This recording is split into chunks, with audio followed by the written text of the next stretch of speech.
오늘 말씀을 통해 지난주 우리가 한 주간 우리에게 일하신 하나님을 돌아보고 또한 하나님께서 이번 주 우리에게 어떻게 우리의 삶을 이끌어 가실지를 기대하는 마음으로 함께 말씀을 선포하는 그런 시간이 되었으면 좋겠습니다. 요즘 스트레스 많이 받으시죠? 저도 스트레스를 많이 받는데요. 스트레스 때문에 많이 이런저런 현상이 일어난다고 합니다. 그 중에 하나가 탈모인데요. 탈모 방지 샴푸를 제가 쓰고 있는데 이미 정수리는 거의 아무 걸림 없이 하늘을 마주할 날이 며칠 남지 않은 네, 스트레스가 또 큰 병에 피해야 되는데 스트레스가 큰 병의 원인입니다. 오늘 주인공은 모세인데요. 모세를 생각하면 스트레스 참 많이 받았겠구나 생각이 듭니다. 지난주 말씀을 기억하신 분들 혹은 이 출애굽기 2장 말씀을 처음부터 읽어보시면 모세는 태어나면서부터 가난하든지 부유하든지 아버지와 어머니, 형제들과 함께 자라면서 사랑을 받고 그렇게 자라야 사회성을 가지고 천천히 자라날 텐데 모세는 그러지 못했다는 거죠. 지난주에도 봤지만 태어나자마자 죽을 뻔한 그런 인생이었습니다. 우리가 잘 알다시피 모세는 이집트의 왕자였습니다. 그러니까 40년 동안 이집트의 왕자였다고 이야기를 하는데요. 그의 삶이 어떤 삶이었을까를 생각해 봅니다. 우리 중에는 태반이 40살이 아직 안 되었기 때문에 네, 몇몇 분 계시지만 안 되었기 때문에 아직 여전히 그 삶을 살아보지 않았기 때문에 우리가 상상할 수밖에 없는 것이죠. 아마 제 느낌상은 이런 것 같습니다. 지금 우리가 직장에서 받고 있는 엄청난 스트레스, 물론 저는 아닙니다. 왜냐하면 저는 교회에서 일하니까 여러분들이 받고 있는 엄청난 그 직장의 스트레스보다 아마 더하면 더했지 덜하진 않았겠다라는 생각이 듭니다. 설교 준비를 한참 하고 있었습니다. 모세가 무슨 뜻이지? 그래, 물에서 건져낸 자라는 뜻이지. 이름만 들어도 이 아이의 정체성이 있기 때문에 누군가가 모세야 모세야 하면 이 아이는 물에서 건져냈구나 이런 말이기 때문에 사람들이 과연 이 히브리 아이를 왕자로서 인정했을까? 순혈 왕자도 아니고 신하들이 그들을 잘 돌봤을까? 보살폈을까? 이런 생각했습니다.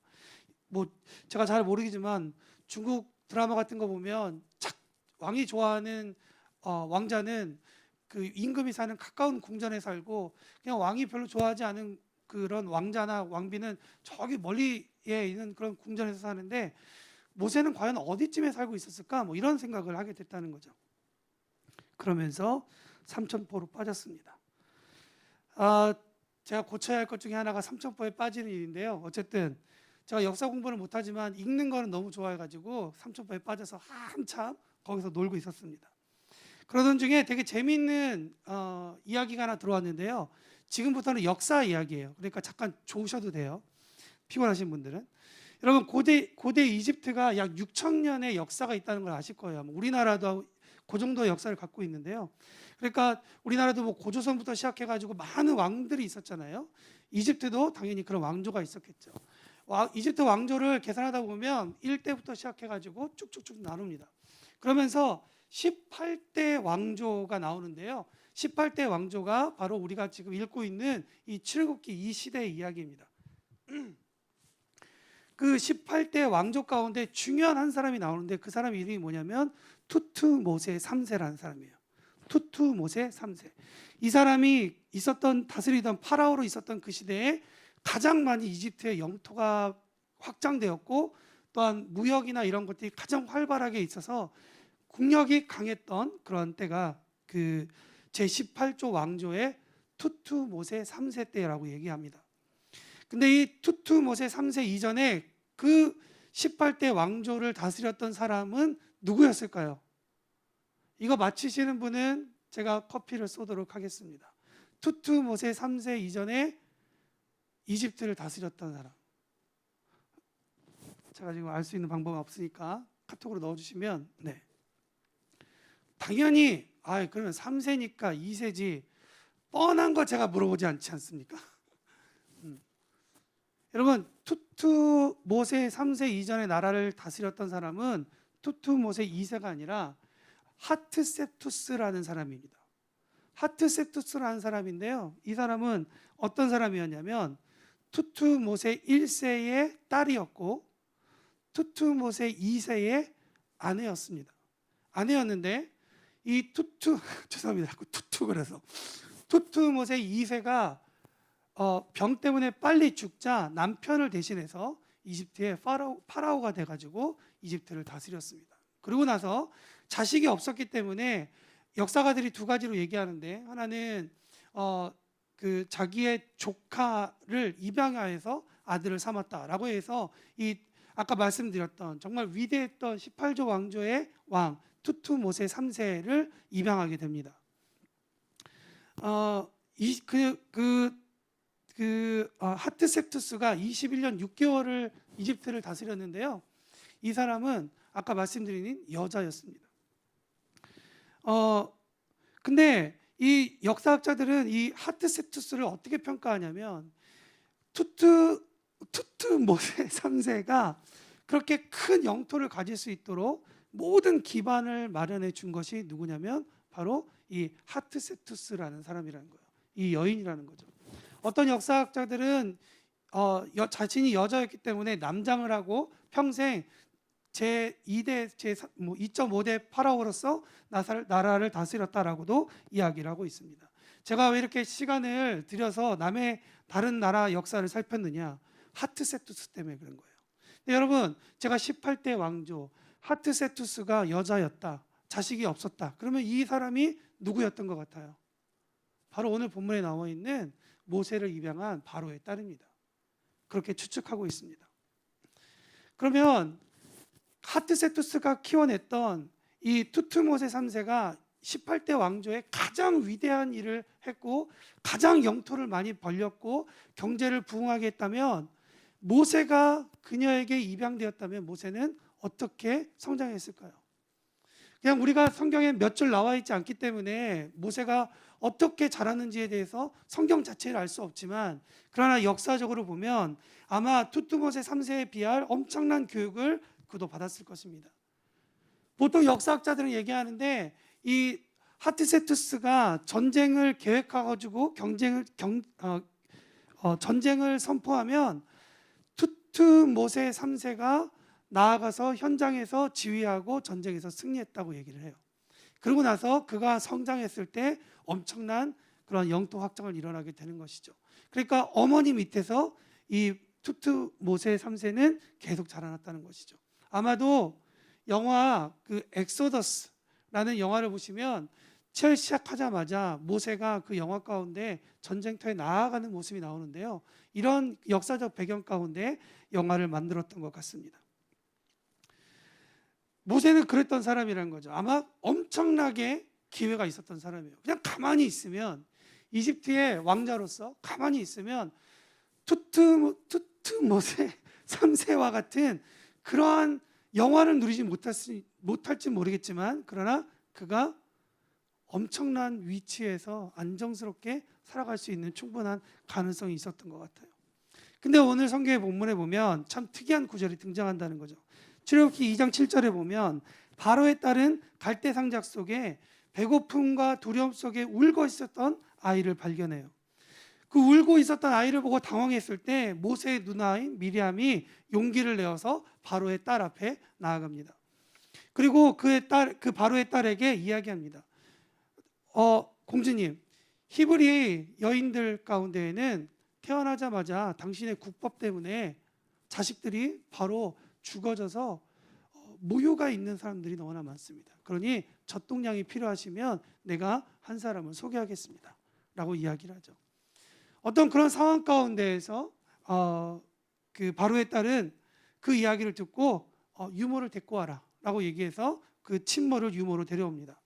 보통 히브리 사람들이 젖을 떼는 것이 4살에서 5살 때까지 젖을 물고 있으니까 아마 4살에서 5살 때까지는 모세가 친모와 함께 살았을 것입니다. 그때까지 어떻게 무엇을 했느냐? 아마도 우리가 알고 있는 그 유태인 교육을 보면 철저하게 역사 교육, 철저하게 자기네 정체성에 대해서 이야기를 계속 아마 그렇게 배웠을 것입니다.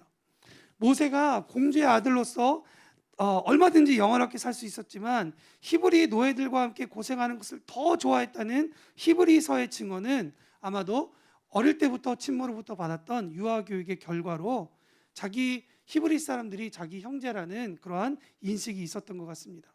그러니까 모세는 조금 더 복잡했을 것 같아요.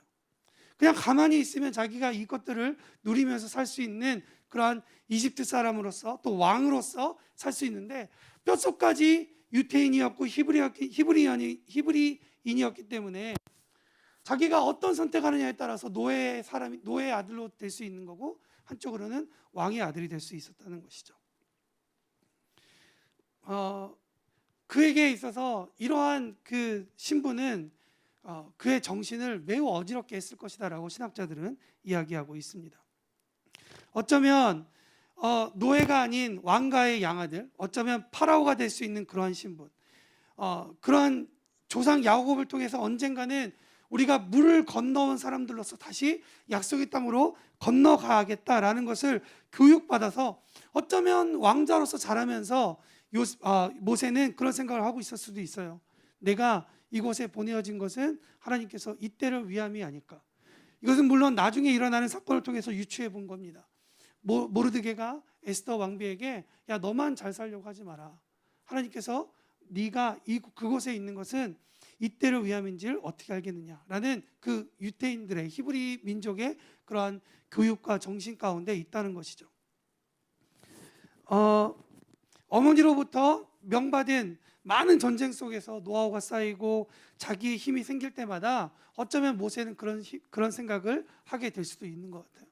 내가 이집트 왕자로서 힘이 생기고 나면 내가 히브리 민족을 데리고 약속의 땅으로 돌아가야겠다.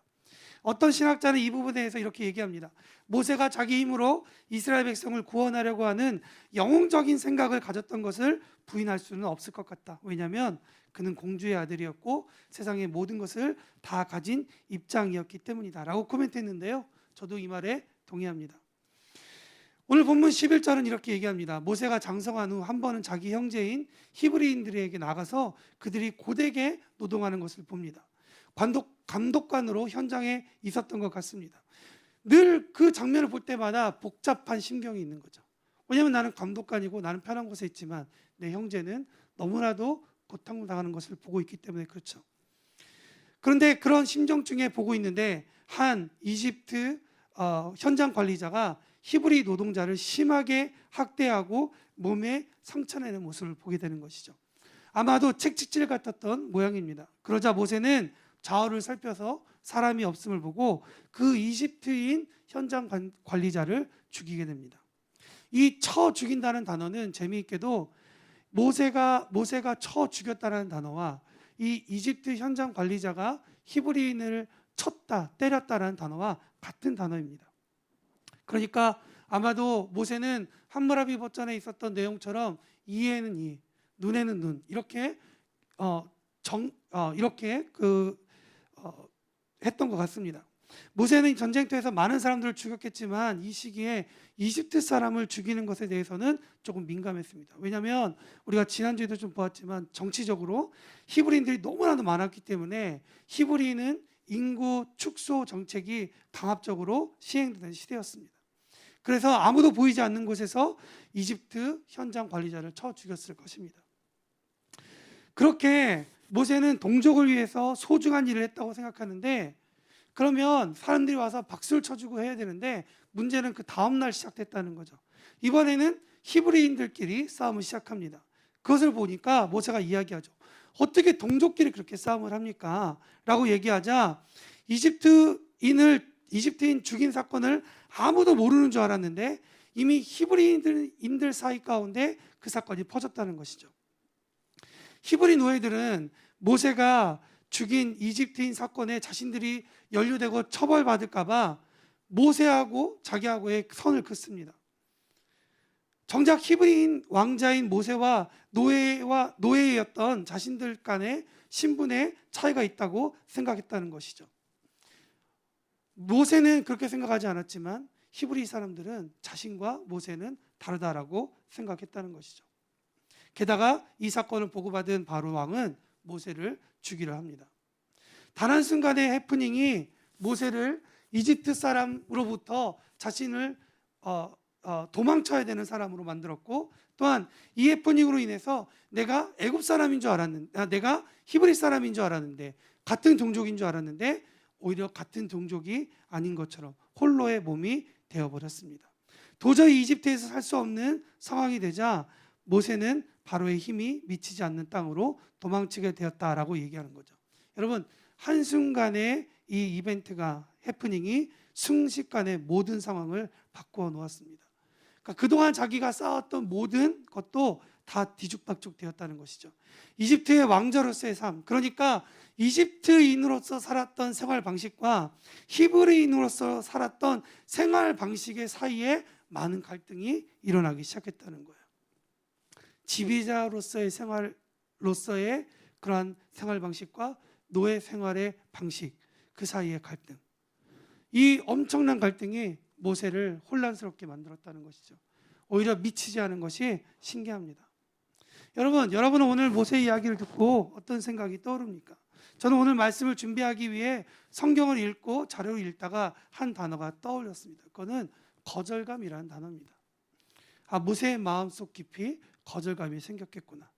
태어나서 죽을 운명이었던지라 조심스럽게 살아왔고, 왕궁에서 살아남기 위해서 최선을 다해서 전쟁터를 누볐고, 그렇게 두 정체성 때문에 혼란스러울 때도 꿋꿋이 버티며 살았는데, 나는 이 일을 행하는 것이 누군가에게 옳고 그 사람을 위해서 했다고 행동했는데, 오히려 그 일 때문에 그동안 준비하고 이루었던 모든 것들이 다 무너져 버리는 그러한 것을 느낄 때, 나는 이렇게 노력했는데 다들 어디 갔는지, 나의 도움을 받은 사람들은 다 어디 갔는지, 내 삶을 아시는 하나님은 지금 무엇을 하고 계시는지, 왜 나를 이렇게 내버려 두시는지, 이스라엘을 약속의 땅으로 회복시키신다고 약속하셨으면서 왜 내 인생은 보호하지 않으시는지 하나님 앞에 원망했을 수도 있었을 것입니다.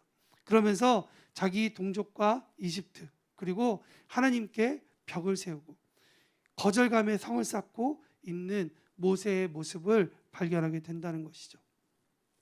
그가 그 땅 가운데 모든 미련을 버렸던 것 같습니다. 그래서 그가 만약에 후일을 도모했다면 이집트 구석 어딘가에 남아서 세력을 잡고 자기가 다시 일어날 텐데, 모세는 그렇지 않고 바로의 얼굴을 피해서 미디안 지역으로 도망쳤다고 성경은 이야기합니다. 그냥 도망쳐버리고 끝난 거죠. 내 인생 이제 끝났다. 제가 제 삶을 몇 번 간증을 했지만, 저는 중학교 1학년 때 오락실 화장실에 끌려가서 성추행을 당한 기억이 있습니다. 그래서 모르는 사람을 만나는 것이 지금도 두려워요. 중학생활을 하면서 지금도 목소리가 이렇게 허스키하지만, 어느 순간부터 이름 대신에 허스키해진 목소리 때문에 아이들에게 허스키라고 불리우는 것이 너무 싫어서, 놀림당하는 것이 너무 싫어서 당시에 유행했던 영화 한 장면처럼 학교 옥상에서 자살하려고 우유박스 위에도 올라간 적이 있었습니다. 그러던 중에 부모님께서 이민을 가자고 해서 떠난 이민 생활, 목소리 때문에 더 이상 놀림받지 않아서 행복했는데, 언어를 하지 못하고 문화에 적응하지 못하고, 또 어릴 때부터 학교에 가면 가서 공부만 하면 되는 줄 알았는데, 부모님이 말을 못하시니까 맨날 가게 가야 되고, 친구들은 대학을 준비하는데 저는 대학 준비는커녕 매번 낙제하고, 이런 부분 때문에 제 삶 가운데에는 늘 뭔가 계속 다운되는, 그래서 어릴 때부터 교회는 갔지만 아무리 교회 가도 뭔가 기도를 열심히 해도 내 언어는 늘지 않고 낙제되는 일들, 유급당하는 현실 앞에서 하나님이 왜 나를 이렇게 버려두시지 하는 원망을 했었던 기억이 났습니다. 근데 재밌게도 제가 친구들과 수업 시간에 학교 뒷담장이 낮아가지고 넘어서 술집에 가기도 했는데요.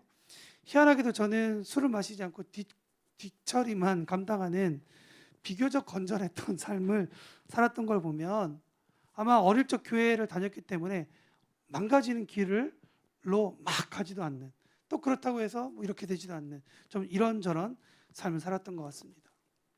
망가지고자 하는 용기도 없었던 것이죠. 당시에 제가 이민 갔었던 그 땅은 저에게는 고통의 땅이었습니다. 몇 번 이야기를 드렸지만 누군가 알아주지도 않은 이 땅에서 내 인생 끝나는구나라고 생각을 했다는 것이죠. 누군가 여러분들도 아마 이런 시간이 분명히 있었을 것입니다. 아니면 지금 누군가는 이런 시간을 보내고 있을지도 모르겠습니다. 혹은 누군가는 이러한 상황을 맞이할 수도 있습니다. 이런 상황 가운데 하나님은 무엇을 하실까요? 오늘 본문을 통해 우리가 하나님에 대해서 알아봤으면 좋겠습니다. 첫 번째, 하나님은 우리를 회복의 땅으로 인도하십니다. 다 같이 한번 따라해 봅시다. 하나님은 회복의 땅으로 나를 인도하신다. 성경적 개념에 의하면 땅은 사람이 태어난 곳입니다. 땅의 티끌로 흙으로 사람은 만들어졌습니다. 땅을 옮기는 사건은 단순히 옮겨지는 사건이 아니라는 것입니다. 잃어버린 아들을 다시 찾고 아들을 만나서 심한 기근도 피하자는 마음으로 야곱은 이민을 선택해요. 땅을 바꾸는 거죠. 근데 그 땅에서 420년이나 살았습니다. 여러분, 단순히 우리가 이사한다고 해서 그냥 이사만 한다고 생각하지 않기를 바랍니다. 하나님은 오히려 내가 어떤 땅으로 가야 되면 그 땅 가운데 가야만 하는 분명한 이유를 우리에게 제시하신다는 것이죠. 집에 대한 이사뿐만 아니라 직장, 사람을 만나는 관계 등 하나님께서 나에게 무언가 옮기는 자리가 있다면 그곳에는 아무 이유 없이 하나님께서 옮기는 것이 아니라 하나님이 그 땅에 보내셔야만 하는 분명한 이유가 있다는 것이죠. 저는 우리 교회에 모이게 하신 이유도 그런 이유가 있다고 저는 생각해요. 모세는 미디안 땅에 갔습니다. 미디안은 너무 넓은 땅입니다. 다음 주에 좀 더 말씀을 나누겠지만 그러나 넓은 땅이었기 때문에 모세는 그 땅에 낯설고 두려웠죠. 어떤 사람을 만나게 될지 몰랐던 곳이죠. 그러나 여러분, 출애굽기 3장 6절에 보면 너무나도 놀라운 말씀이 있는데 모세는 모르고 간 그 땅이 그 땅에는 이미 예전부터 아브라함과 이삭과 야곱이 하나님께 예배드리던 거룩한 땅이었다는 거예요. 하나님께서 모세에게 이야기하십니다. 네가 선 땅은 거룩한 땅이다. 저는 아주 조심스럽게 이 부분을 여러분들에게 말씀드리고 싶습니다. 여러 가지 아픔이 생기더라도 당신을 새로운 땅으로 옮겨 심는 영적 분갈이를 하시는 하나님께 우리가 여러분의 삶이 그렇게 순종되어지기를 원합니다. 분갈이는 반드시 있어야 됩니다. 영적 분갈이를 하지 않으면 결국 우리는 시들어버리게 된다는 것이죠. 하나님은 언제나 당신을 가장 좋은 땅으로 인도하시는 그 하나님이시라는 사실을 오늘 알으셨으면 좋겠습니다. 두 번째는 그 땅에서 하나님께서 무엇을 하시냐, 회복의 땅으로 옮기시고 난 다음에 그냥 그 땅에서 죽어라고 일을 시키느냐, 그것이 아니라 하나님은 회복의 땅에서 회복시키신다는 사실이에요.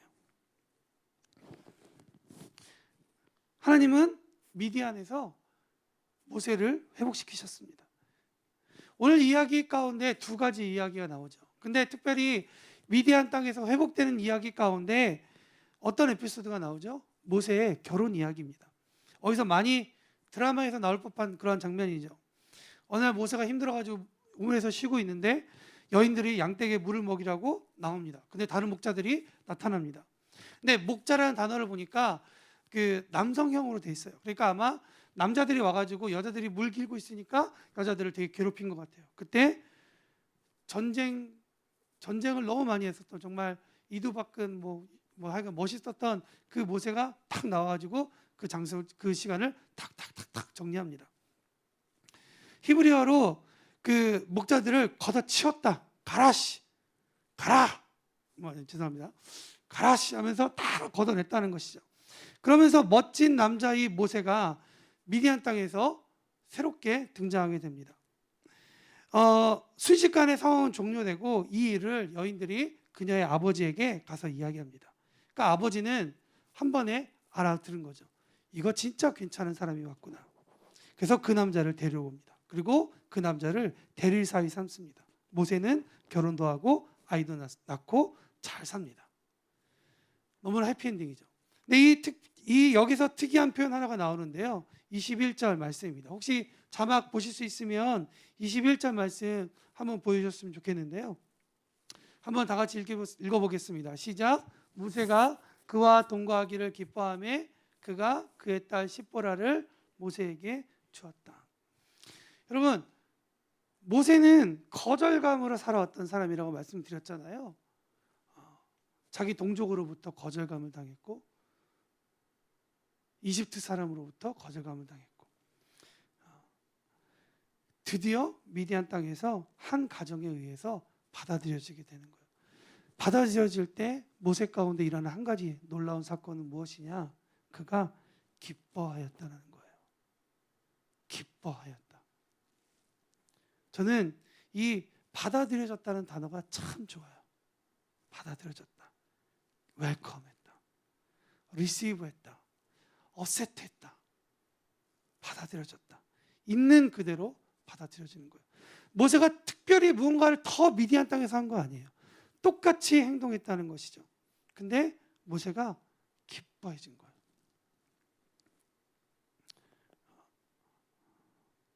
여러분, 오늘 본문 말씀을 통해서 우리가 한 가지 기억해야 될 것은 무엇이냐면 우리가 살고 있는 이 땅을 축복할 때 이런 땅이 우리에게 이러한 사건이 일어나는 거예요. 내가 어디를 가든지 나는 안 되는 인생이야. 내가 이 정말 설교 시간에 이런 말 써도 될지 모르겠지만 이런 빌어먹을 땅 가운데 와가지고 내가 너무 힘들어 척박해 나는 아무것도 안 될 거야 내가 여기서 빨리 버티고 사라져야지 라는 식으로 이야기하는 것이 아니라 하나님은 약속의 땅 가운데 오셔서 약속의 땅 가운데 거할 때 그 땅 가운데에서 회복시키신다는 거죠. 그 땅을 축복하세요. 여러분 가정을 축복하세요. 그리고 여러분 직장을 축복하세요. 관계를 축복하세요. 교회를 축복하세요. 우리가 회복되는 곳은 다른 곳이 아니라 그곳이에요. 내가 축복하는 그 땅인 거예요. 내가 내 가정을 축복하지 않고 내 관계를 축복하지 않고 내 직장을 축복하지 않고 내 교회를 축복하지 않을 땐 내가 회복받을 수 있는 곳이 없는 거예요. 여러분의 축복으로 말미암아 여러분의 땅들이 살아나기를 예수님의 이름으로 축원합니다. 마지막으로 세 번째, 하나님은 그의 인생을 해석해 주신다는 거죠. 축복의 땅에서 일어난 사건은 무엇이냐면 그의 인생을 해석해 주신 하나님을 만났다는 거예요. 2장 17절에 보면 목자들이 와서 여인들을 쫓아낼 때 모세가 일어나 그들을 도왔다라고 성경은 이야기하고 있습니다. 어떤 신학자는 이 모습을 보고 모세가 원래 있었던 그러니까 의로운 사람으로서 의인으로서 약한 사람을 그냥 버려두지 않고 자기가 도울 수 있는 대로 도왔던 그냥 자기의 모습이 그대로 나왔다라고 이야기를 합니다.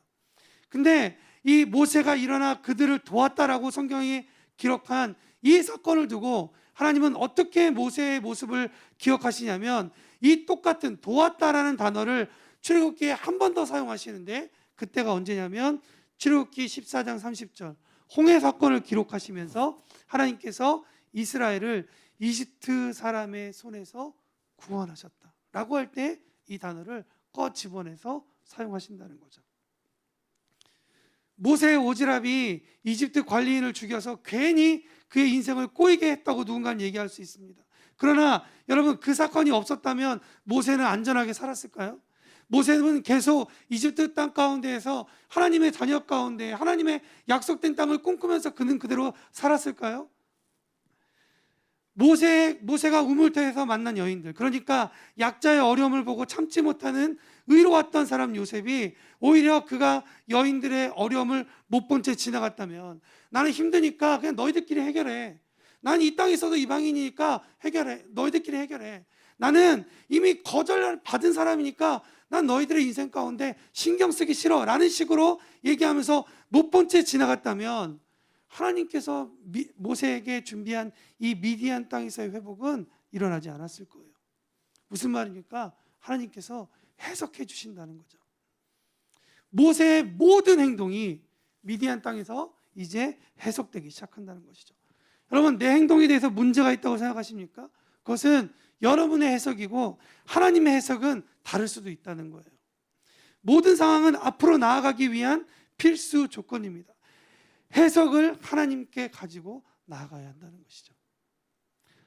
당신을 지으신 분이 하나님이시라면 하나님이 그 해석을 해 주실 수 있다고 저는 믿습니다. 오늘 말씀을 마치면서 책 하나를 소개하려고 그러는데요. 로버트 클린턴 교수가 쓴 영적 지도자 만들기라는 책이 있습니다. 제가 누군가에게 빌려줬는데 몇 번이 왔다 갔다 하면서 잊어먹었어요, 책을. 그래서 다시 내용을 볼 수 없어서 좀 아쉽긴 한데 그 내용이 좀 이런 내용이 있습니다. 저자가 500명의 리더십들을 6년 동안 지도자로 세워지는 발달 과정을 리서치했어요. 근데 그 책 가운데서 공통적으로 발견하는 한 가지가 있었는데 그건 무엇이냐면 하나님께서 지도자들의 생애 그리고 성경의 인물들이 6단계 정도의 그 단계를 걸쳐서 삶을 살아간다는 거예요. 뭐냐면 하나님께서 뭔가 그 사람을 부르실 때는 첫 번째 다시 했었던 모든 일들이 정지되는 거예요. 그 정지되고 나면 정리가 되잖아요. 정리가 되고 나면 두 번째 단계에서는 그의 인성이 개발되기 시작해요. 그의 인성을 하나님께서 만지세요. 그 인성이 다 만지고 난 다음에 그 다음에 사역이 시작돼요. 그 사역이 다 하게 되면 사역을 하는 동안 이 사람은 성숙의 단계로 들어가요. 그 성숙의 단계가 되고 나면 그 모든 상황을 받아들이게 되는 것이죠. 그리고 받아들이게 되고 난 다음에 다시 그 시간들을 기억하면서 하나님을 찬양하고 하나님께서 나에게 있었던 사건을 이런 일이 있었다는 것을 이야기한다는 것이죠. 근데 이것이 한 사람의 인생 전체 가운데서 일어나기도 하지만 그러나 우리의 인생의 조그만 순간순간마다 일어나는 사건이라고도 이야기를 한다는 거예요. 그래서 제가 이 책을 읽고 난 다음에 제 인생을 종이에 한번 쭉 적어봤어요. 적어보니까 몇 년마다 한 번씩 제 인생이 이렇게 끊기더라고요. 몇 년마다 한 번씩 인생이 끊길 때마다 또한 큰 사건이 일어나요. 그 사건 가운데 하나님께서 사람과 새로운 장소로 이동하시면서 하나님께서 어떤 분이신지를 저에게 알려주는 일들이 일어났다는 거예요. 그걸 한번 적고 나니까 제 마음 가운데 이런 마음이 있었습니다. 그래, 하나님께서 인도해 주셨지. 그리고 하나님께서 나에게 이제 인도해 주실 거야 라는 그런 신뢰가 쌓아진다는 거죠. 이 책을 만난 지 근 14년이 됐습니다. 네, 이 공식은 지금도 변함없이 제 삶 가운데 계속 일어나고 있는 것 같아요. 여러분, 이것은 그냥 인사이트가 아니라 우리 가운데 일어나게 되는 팩트라고 저는 생각합니다. 우리의 위기를 보호하시고 인도하시는 하나님을 만나는 그런 거룩한 시간, 거룩한 땅이 여러분의 밟고 서 있는 그 땅이 되기를 예수님의 이름으로 축원합니다.